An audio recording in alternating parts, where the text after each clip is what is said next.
Hi, everyone. Thanks so much for joining us here on the Daily Racing Forum YouTube. I'm Gino Buccola alongside David Aragona. Our producer Bobby's helping us out with the Friday race of the day. This one is over at Churchill Downs. We're going to take a look at race number 6 for May the 30th. Thought a tricky race here, David, because the horse who's the morning line favorite, Pigalle, has not raced since November, was getting good last year, but then found graded stakes company a little too tough. But this is kind of a starting over point, a race that she certainly doesn't need to win in her first start off the bench. So if you look at her as a little bit vulnerable, I mean, you look at horses like Harbor Springs, who fits pretty well. Caldwell Loves Gold. That's the next tier of prices, but they're by no means a cinch in this race. So I think you can open this race up and make cases for a lot in here. Yeah, it seems like a pretty competitive race. I mean, we'll get to our picks later. I think we had 6 different numbers out there. We'll talk about that when we get to the picks, but it seems like a race where you can go in many different directions. Also, I think you want to keep an eye on the weather for Friday because there is rain predicted in the Louisville area on Friday. Plenty of rain predicted really across North America. That's why we had to pivot to make this the Friday race of the day. I think they announced that Penn Mile cancellation or postponement, I should say, right after Mike and I finished recording our video for that. So this is the sub-in Friday race of the day. Few minutes of your life that you'll never get back there, David, right? But don't forget, folks, as we turn to the Timeform US Pace Projector, that with every race of the day, you get free past performances on the website, DRF.com. So for this Friday race of the day, you can get the free DRF PPs. Here's the Pace Projector. Does this surprise you, what you look at right here? Not at all. The number 1 Top Gun girl has plenty of early speed. She doesn't always make the front by herself, but she's been competing in a lot of races that are shorter than this, going 5.5, 6 furlongs, stretching out to the 7.5 furlongs, which is going to be, I think, a key factor for a lot of these horses. You would imagine her natural speed will put her in front, especially breaking from the inside. And I guess we'll see how fast she goes. And if she goes quickly, if that sort of brings out some potential stamina deficiencies in a few of her rivals. That's where I had a tough time with this race was the distance, the 7.5 furlongs. I think for a lot of these horses, if it was like a furlong less, you'd feel maybe comfortable with them. But we'll see who ends up getting the trip going 7.5 furlongs. Let's meet the field for the Friday race of the day. I had to throw this horse in my top 4, David, just because it's so rare that we see a Brissett claim. I think in the last 5 years off the DRF database that we have, I saw 4 claims over the last 5 years. And not only did they dip in to claim a horse, but they put up 80,000, the connections to get this one. So it's not as if they just, claimed a horse for 20,000 and they're looking for a logical spot. They probably felt very confident about this claim, Top Gun Girl, who's now going to go second start back after 5.5 months. So they claim they move to a longer sprint. She does have legit speed. And as we saw the pace projector, she's probably the quickest early in here. Don't know if she really wants to go 7.5, but I thought it was fascinating that a really strong barn that doesn't claim many dipped in to claim this one. Yeah, look, she probably isn't a bad horse to have in the barn because she runs on turf, she runs on dirt, races get rained off the turf all the time. She can compete on either surface, so she's got that going for her. My big concern with her, Gino, is kind of what you were getting at, the 7.5 furlongs. Yeah.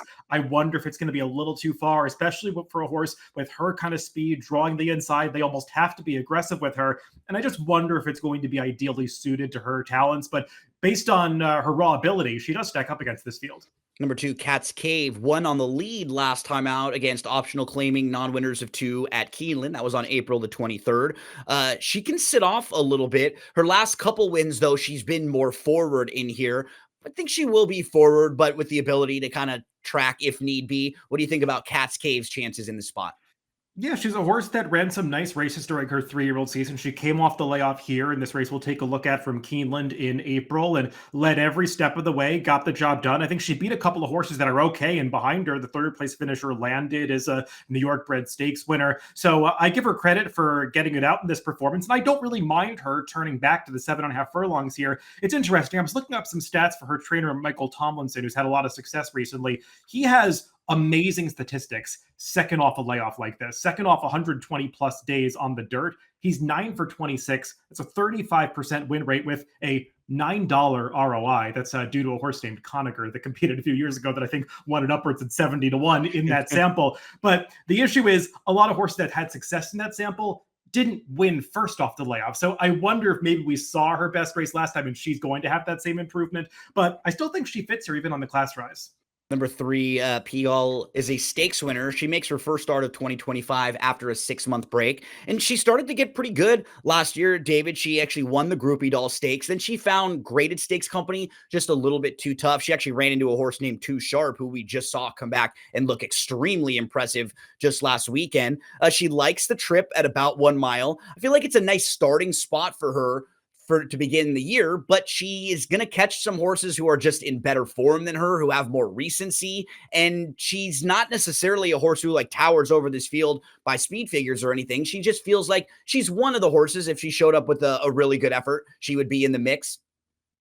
Yeah, and I was mentioning trainer stats for the runner drawn right inside of her. Pigalle's trainer, Tom Drury, has good stats coming off layoffs like this, a positive ROI over the past 5 years. So I don't worry too much about the layoff with her. And as you said, if she gets back to her better races from the middle of last season, she's a major player in here. The 7.5 furlong distance is perfect for her. They just really adapted her running style in the second half of last year, Gino, to take her way off the pace and sort of try to make that run through traffic or through the pack. It worked in the Groupie Doll. Didn't work out last time in the Chaluki, where she was probably a little overmatched anyway. And Luan Machado is just the kind of rider, especially with a horse coming off a layoff, that's not going to be too aggressive early. It's going to take her back, hope that the race comes apart a little bit. We'll see if it does.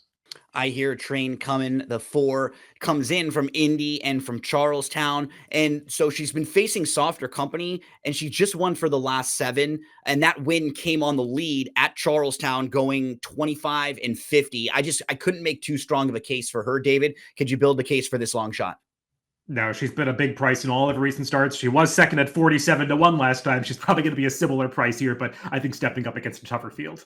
Number 5 is Harbor Springs, who last year, I think you can kind of pick at some of her races and maybe, be a little forgiving. She ran into sloppy tracks, I think 3 consecutive times. She hooked a horse named Home Game, who ends up winning by 11. Then she goes on the turf. I feel like some of the races in the sprint, the 6 furlongs to about a mile, are pretty good for her. The 7.5 is where I'm a little bit concerned. But David, when I kept going through this field, I felt like she was one of the horses who is probably versatile, can maybe adapt to different trips, and probably has one of the higher ceilings that we've seen in here. What do you think about the number 5 Harbor Springs and her chances?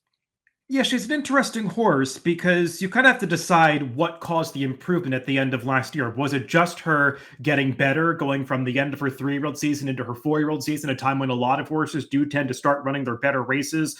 Or was it the fact that they tried to stretch her out in the middle of last year, ran a mile a number of times. She wasn't really finishing those races. They tried turf once, that didn't work out, but they finally turned her back to sprinting 6 furlongs on the dirt. And that's what produced those improved numbers. I'm not really sure which camp I fall into, but it does feel like she's going to be a relatively short price in this race. And she competed in a stakes last time. I thought ran well in that Rock Solana, but we saw some horses come back out of that race and not do particularly well in a stakes at Churchill last weekend. So I'm just a little reticent to endorse her. What could be a short price. Yeah, and I think I like her more than you, David, but I completely agree on the price. Like, I don't think she's going to be a bettable price in here for me, which I would probably want in like the 4 to 1-ish range. And we can see on the morning line, she's most likely going to be lower than that.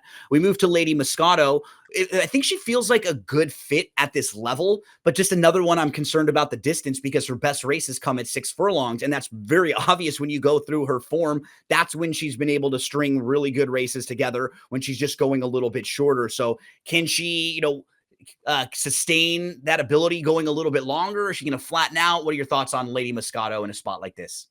Yeah, like you, I'm concerned about how far she wants to go. She's got a couple of races going a distances similar to this, 7 furlongs and a mile, and just kind of lacked finish in those races. Not the same closing kick that she showed going 6 furlongs. I will say though, Gino, I mean, she was not far behind Harbor Springs last time in that Rock Solana Stakes. And yeah, Harbor Springs was a little wider around the far turn, but I mean, she's probably going to be a much better price than that photo or inside. So from a value standpoint, I can see trying to work her in there somewhere.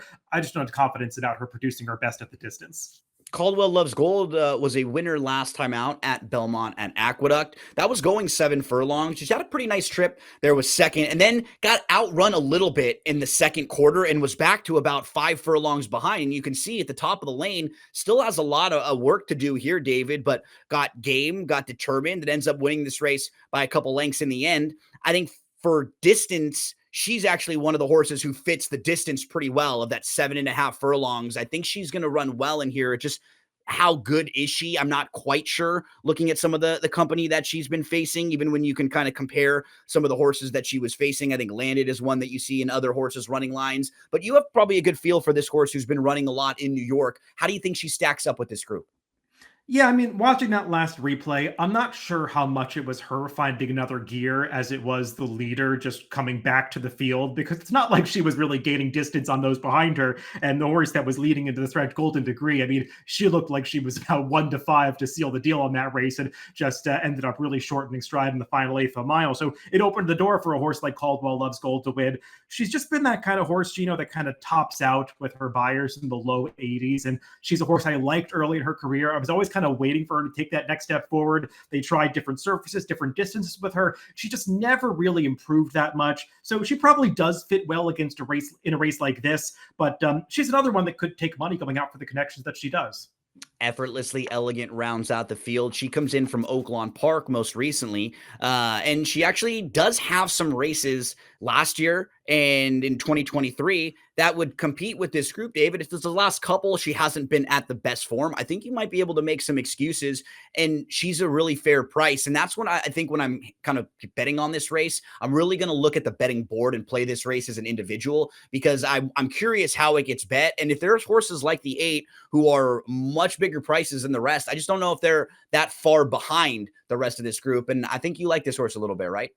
Yeah, I mean, I'm not going to say I have a ton of confidence in Effortlessly Elegant. How could you? Especially when you look at her recent performances or her career box, where she's 3 for 12 with those 3 wins and no on the board finishes beyond that. So she is kind of an all or nothing type. Sometimes she shows up and sometimes she doesn't, and she is absolutely terrible. But she is a horse that on her best races does fit pretty well against this field. And she's got some performances going route distances early in her career that suggests that distance is not really the issue for her. It's just kind of getting her into that condition where she can produce her best form. I thought she actually ran well off the layoff 2 back, made a big move after a fast pace and just got tired first off the layoff. Look, her last race was bad. It came up against the stakes field at Oaklawn. She's going to have to do better than that. But like you said, she's probably going to get somewhat ignored off that performance coming into this race. And the Norm Cassidy barn feels like it's been pretty hot lately. So she certainly is in the right stable to get back to one for better efforts. As we move to selections, we remind you again that it's the race of the day on Friday, so you can get free past performances for this one at DRF.com. David, you're going to go looking for a little more value in here. I'll be a little bit more logical with my plays, but they're not as fun from a betting standpoint, from a value-based standpoint. So I'll go 5, 7, 1, 3. You'll put some a price on top with the 8 on top of 3, 2, and 7, a couple more logicals. Yeah, and I want a price on Effortlessly Elegant. If she dips down to 6-1, I'm not interested in her anymore because she's got some things to prove in this race. But she's 15-1 on the morning line. We'll see if we get close to that. But she just feels like a horse that has races in her that could compete with this field, and she might get somewhat dismissed off her inconsistent form. I respect Pigalle, who you've got in there as well. Kind of thought she was the horse to beat given her proficiency at the distance. But I know you were going in a slightly different direction.